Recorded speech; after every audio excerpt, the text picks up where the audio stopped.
Bonjour à toutes et à tous, bienvenue dans cette nouvelle vidéo. Aujourd'hui, je fais une vidéo pour vous parler de la réussite de vos stages lorsque vous êtes à l'école d'auxiliaire de puériculture. Donc j'ai écrit 10 points, donc la vidéo sera assez complète. J'ai écrit 10 points, je vais vous les lire et les commenter au fur et à mesure pour vous préparer au stage. Donc si vous n'avez pas commencé, c'est le moment de regarder cette vidéo. Et si vous êtes en stage, ben, vous pouvez dès demain mettre à profit ce que je vais dire ou pour les prochains stages. Donc sachez que les stages à l'école d'auxiliaire de puériculture, vous allez être noté, hein. L'objectif c'est de valider la pratique des modules.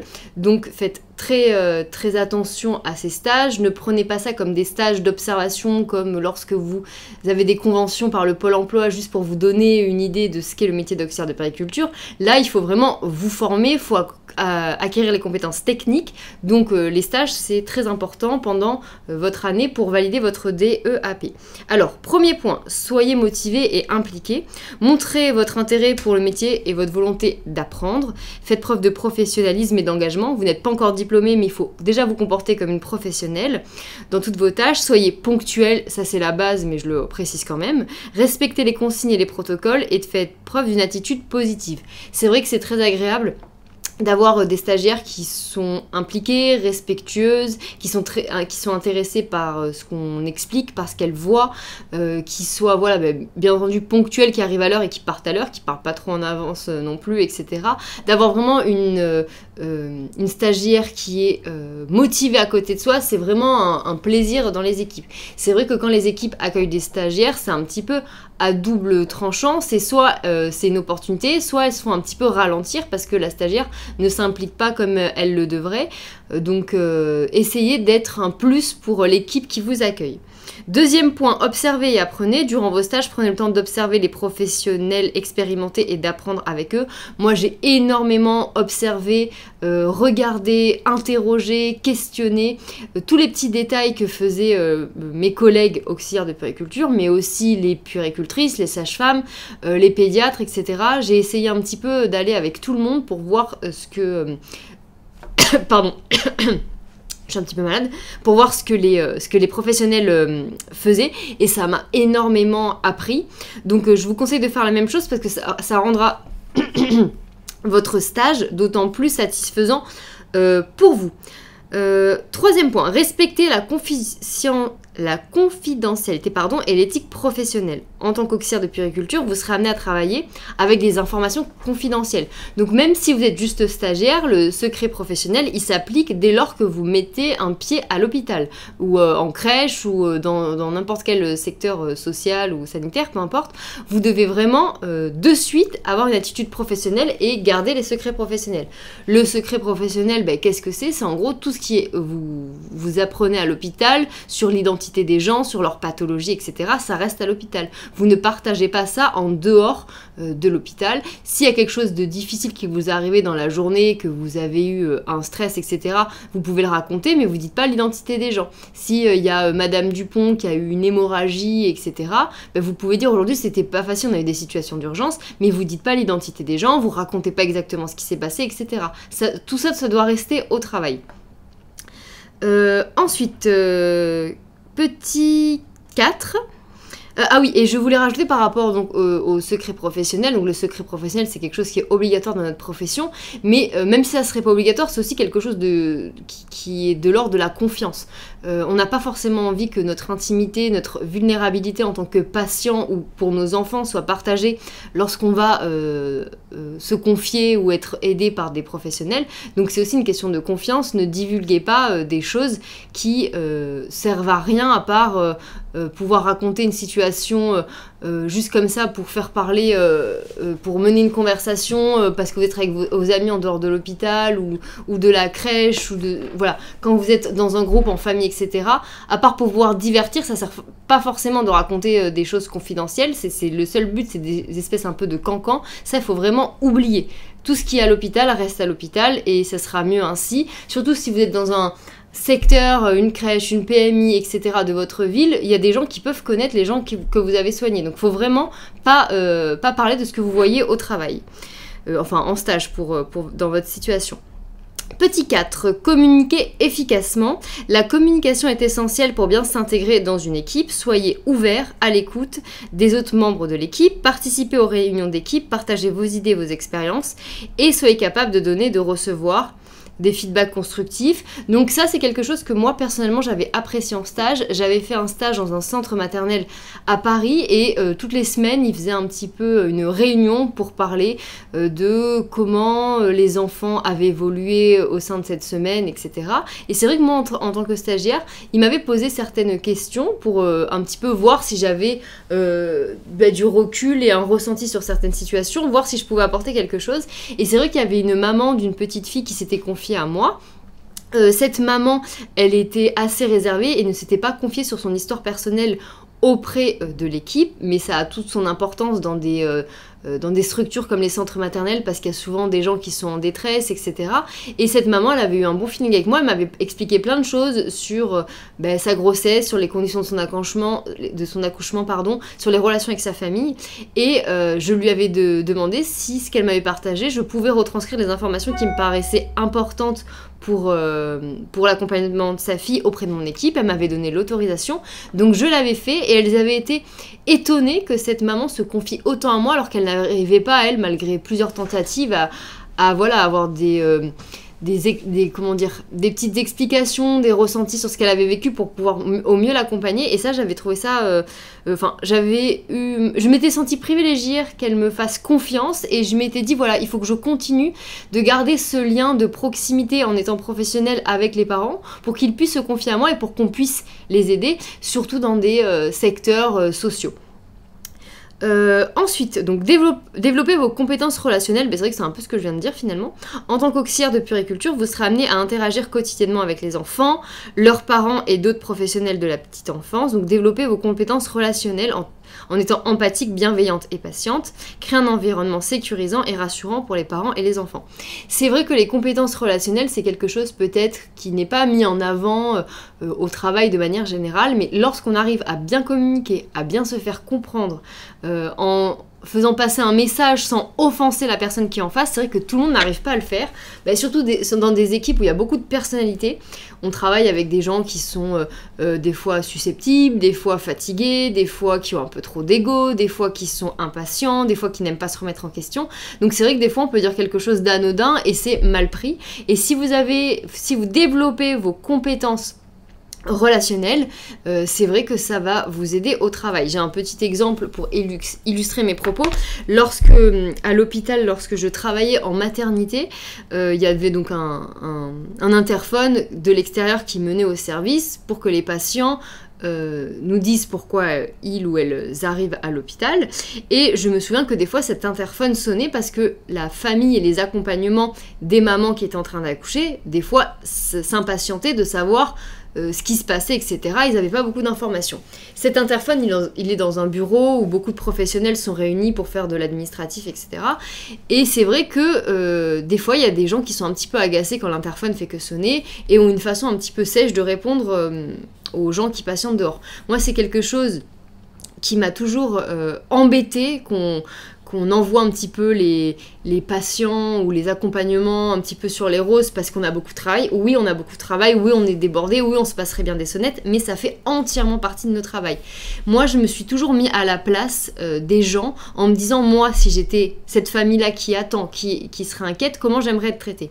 Et c'est vrai qu'une fois, donc, un accompagnant s'impatientait depuis longtemps, donc sonne et une collègue répond en lui disant en gros bon il n'y a qu'un médecin, c'est comme ça, faut attendre, il n'y a pas le choix, il y a un médecin pour tout le service. Mais une personne mécontente, en répondant ça, vous ne pouvez pas satisfaire, vous ne pouvez pas le calmer, vous ne pouvez pas lui dire bon c'est vrai, la personne elle a raison, je dois attendre. C'est pas comme ça qu'on s'adresse aux gens. Moi j'avais pris le temps de lui parler en lui disant voilà, je suis vraiment désolée, je comprends votre situation et nous subissons également le fait qu'il n'y ait qu'un médecin pour la maternité, les urgences, pour les hospitalisations.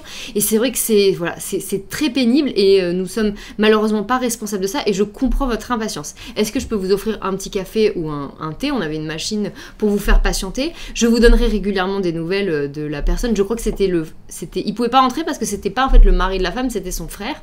Et donc je lui ai tout simplement dit avec empathie que je comprenais ce qu'il vivait, que moi dans sa situation ça m'aurait aussi embêté et que nous on subissait également d'avoir qu'un médecin pour tout le service, mais je lui ai dit ça vraiment avec le cœur, c'était absolument sincère et en fait j'ai compris qu'il m'avait compris. Du coup il a arrêté de sonner, il a patienté, il a eu son café, etc.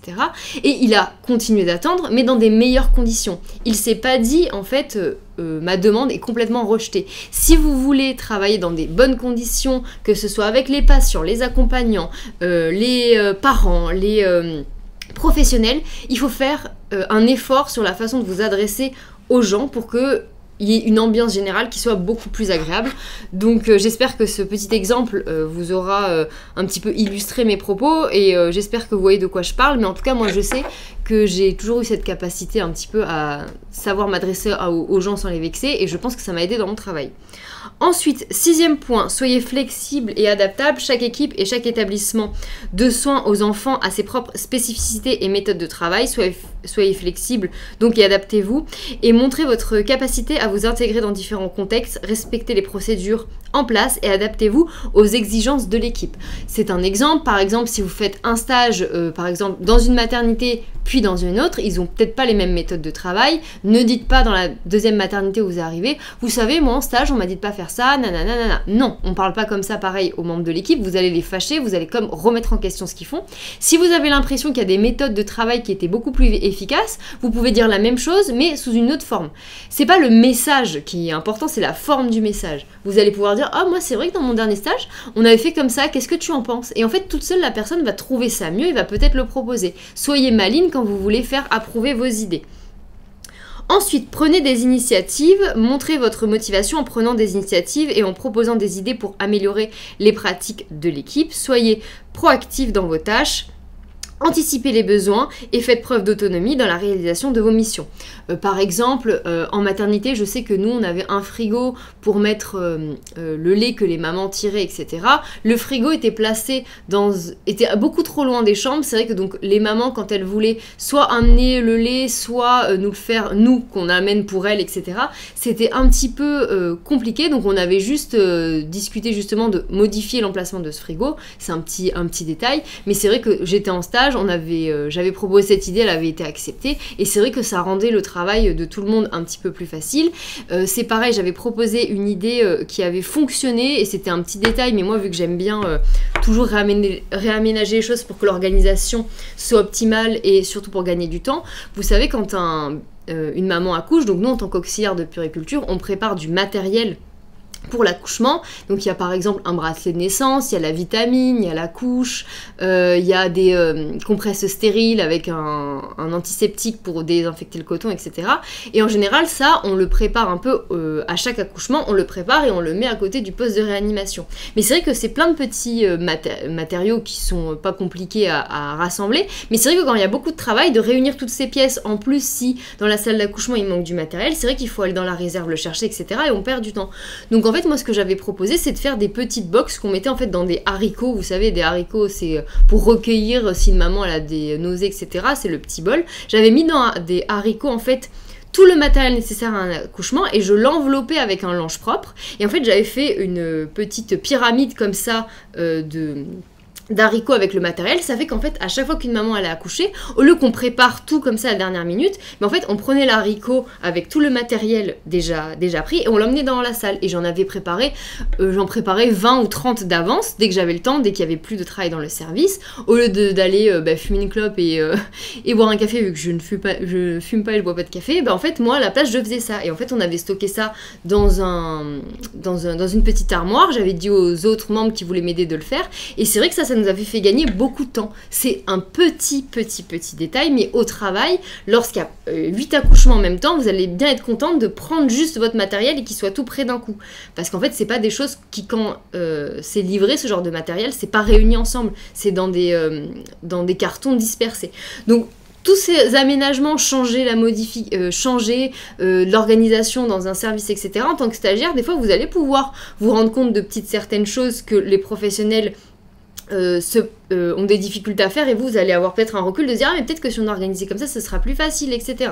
Donc vous pouvez proposer des choses qui des fois paraîtront logiques et que toute l'équipe validera et des choses des fois qui ne seront pas acceptées, c'est pas grave, mais En tout cas, sachez que si vous faites ce genre de choses en stage, déjà votre stage pour vous-même sera intéressant, mais aussi ça vous marquerez quand même des points lors de votre évaluation, en tout cas au niveau de votre personnalité, etc. Vous serez très apprécié, et les gens qui vous encadreront pourront également le dire à vos professeurs. Ensuite, 8e point, acceptez les conseils, soyez ouverts aux conseils des professionnels de l'équipe, acceptez les retours d'expérience et utilisez pour vous améliorer, faites preuve de remise en question et d'humilité dans votre apprentissage. Des fois, il y a des choses qui vont pouvoir peut-être vous paraître injustes, et des choses que vous trouverez très intéressantes et pertinentes. Moi, je sais que quand j'étais stagiaire, donc j'étais novice, c'était du coup il y a 11 ans ou 12 ans, lorsque j'avais fait mes premiers stages en crèche, j'avais ressenti à cette époque-là 2 mini-injustices, mais qui m'ont servi par la suite. Donc la première, c'était que j'avais dit que quand j'étais fille au père, je faisais toujours tout pour que les enfants ne s'ennuient pas, toujours stimuler, les stimuler pour faire des activités d'éveil, etc., manuelles. Et j'avais une professionnelle qui m'avait dit: mais tu sais, des fois, observer un enfant, c'est un travail. Tu n'es pas obligé de toujours mettre en place 1 milliard de trucs. Et juste observer un enfant, c'est déjà en fait un travail que nous devons faire en tant qu'auxiliaire pour voir s'il n'y a pas des comportements qui pourraient nous alerter, ou toujours simplement pour voir où est l'enfant dans son apprentissage, etc. Observer, c'est un travail. Et moi, j'avais à cette époque-là, je m'étais dit: mais oui, mais je suis bête, bien évidemment qu'on n'est pas obligé toujours d'occuper les enfants en permanence pour qu'ils grandissent. Effectivement, il faut des fois leur laisser l'occasion en fait de faire des jeux libres et juste de les observer. Alors c'était pas ça qui m'avait vexée, mais c'était juste pour vous expliquer que en tant que stagiaire, j'avais compris quelque chose que je m'étais pas imaginé. Quand j'étais moi fille au père, mon obsession c'était que les enfants ne s'ennuient pas. Donc j'étais tout le temps en train de leur faire des choses. Je laissais rarement des temps libres seuls parce que je me suis dit: mais si moi j'interviens pas en fait dans le jeu, peut-être qu'ils vont s'ennuyer. Mais j'avais 16 ans, donc forcément je n'étais pas capable de comprendre tout ça, mais j'avais raconté cette expérience-là. Mais la deuxième petite chose qui m'avait vexée en stage, c'est que en stage j'avais mis un jean et il y avait un tout petit trou au niveau du genou, mais un trou tout fin, mais c'était un jean j'avais acheté ça comme ça. Et dans mon rapport de stage, c'est le seul commentaire négatif que j'avais vu, il y avait écrit que j'avais une tenue professionnelle non conforme. Et je n'arrivais pas à comprendre, parce que je ne savais pas que le problème venait de ce jean.